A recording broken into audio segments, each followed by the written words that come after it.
voyage, la compagnie aérienne française Air France a mis en vente des billets d'avion à destination de l'Algérie. Air France reprend aujourd'hui la vente des billets de 2 vols à destination de l'Algérie.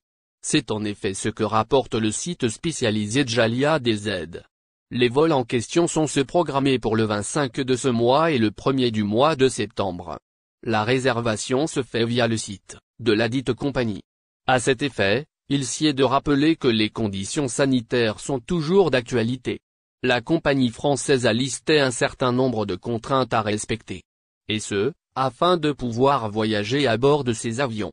Le gouvernement français a instauré ce protocole sanitaire strict pour lutter contre le virus.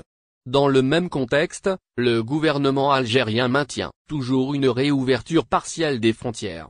La prolifération effarante dont est capable le variant Delta inquiète beaucoup les autorités, y compris le comité scientifique responsable de la surveillance de la situation sanitaire du pays. Une ouverture totale reste donc une option éloignée. Algérie, France, un programme de vol mouvementé pour septembre.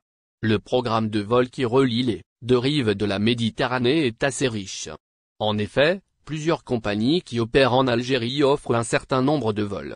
On cite à cet effet ASL Airlines qui a doublé sa cadence pour le reste de ce mois. À cet égard, elle prévoit désormais d'effectuer des vols chaque jour entre Alger et Paris, et ce, jusqu'à la fin du mois. Concernant les vols entre Alger et Lyon-Saint-Exupéry, ils sont prévus pour le 21, 22, 26, 27, 28, 29, 30 et 31 août. En ce qui concerne le mois prochain, la compagnie a annoncé 28 vols pour garantir une liaison aérienne assez solide. Cependant, le risque zéro n'existe pas. La tenue de vol pour le mois prochain reste donc dans le doute. Uniquement l'évolution de la situation sanitaire nous en dira plus à ce final. Si vous avez aimé la vidéo, n'oubliez pas de vous abonner à la chaîne et d'appuyer sur la cloche pour recevoir nos actualités.